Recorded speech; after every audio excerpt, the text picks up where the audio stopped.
Hey everyone, and welcome to the channel. So today we get to take a look at the 2024 Range Rover Sport Dynamic.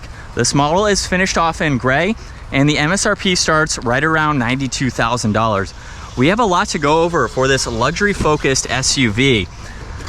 There's several different trim levels as well as different engine options too. So we'll start off with what this one is powered by,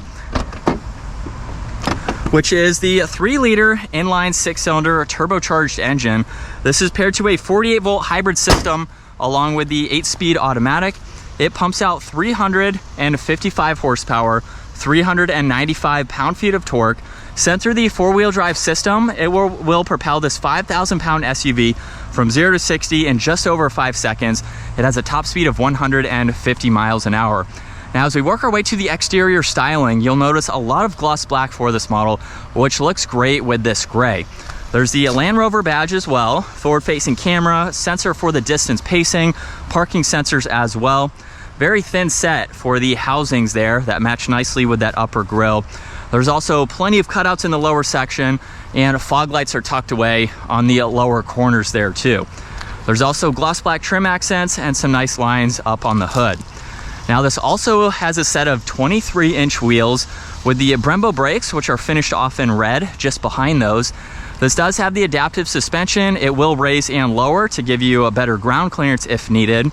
There's more gloss black. It's on the power folding side mirrors where there's a camera and a turn signal. Full moonroof is up top, more gloss black for all the window trim, and then some nice lines that run down the side. It really gives it an elegant and sleek luxury vibe with its design and side angles there. Now this has a two-tone design for the integrated spoiler with the third brake light. Wiper blade is up top there.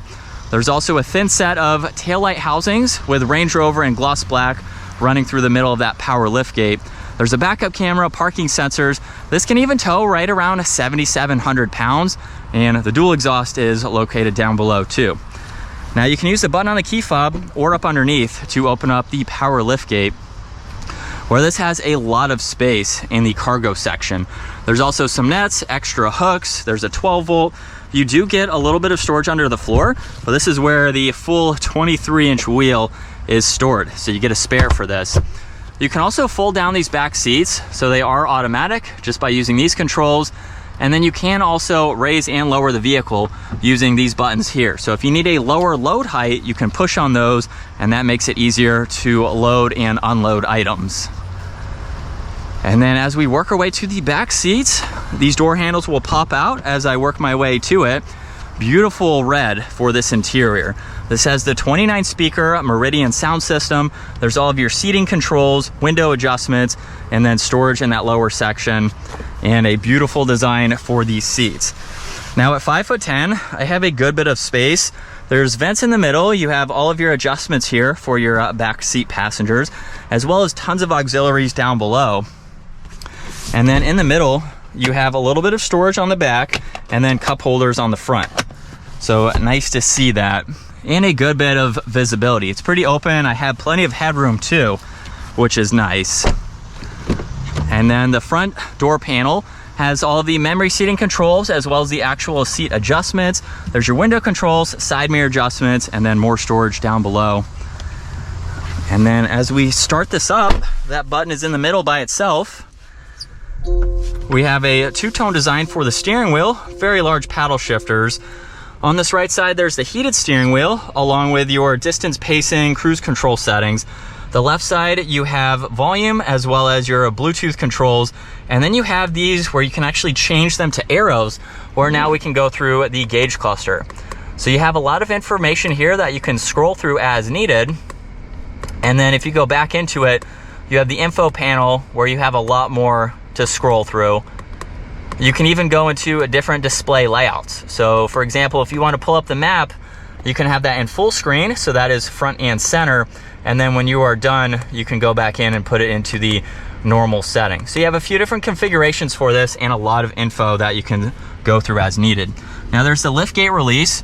There's leather on the entire dash, head-up display there. And then a great design for the air vents. There's also 2 incorporated buttons here for both of the glove boxes. So you have one in the upper section, one in the lower section, and you have the arrows to show you which one you are opening. And then there's a lot more information to go through on this infotainment system. So you can scroll through all of these on the home screen. You can also get into your Apple CarPlay, Android Auto, get into your Waze settings, your launch, your low traction launch.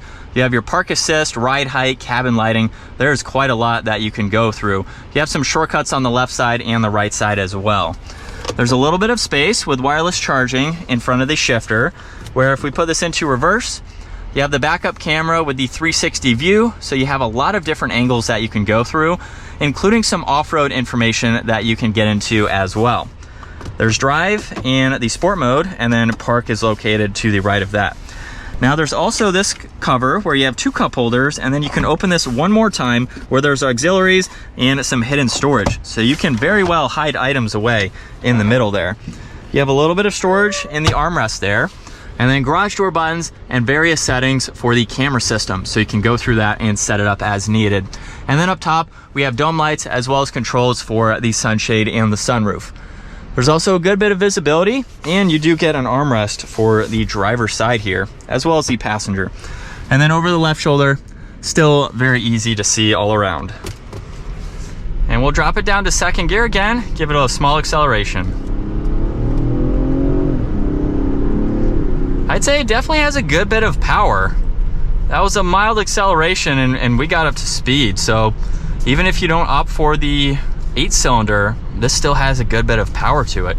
But this is what it's like to be behind the wheel for this Range Rover Sport.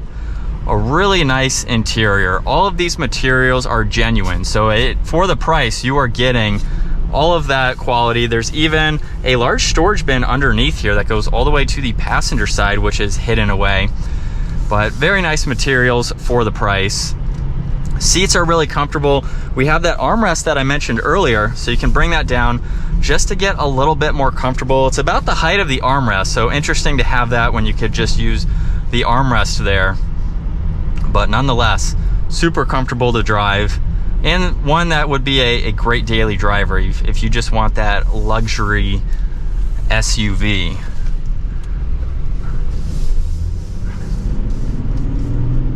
I do wish it was a bit louder, but that's what the other engine option is for. And it's nice.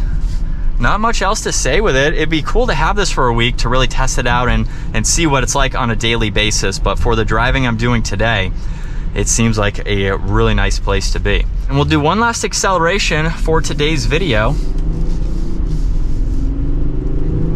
And that's going to wrap it up for the 2024 Range Rover Sport Dynamic. Once again, a huge shout out to 704 Exotics for providing this for me today. Take a look at their website, give this video a huge thumbs up, and consider smashing that subscribe button so you don't miss out on our daily uploads. I will see you all in the next video.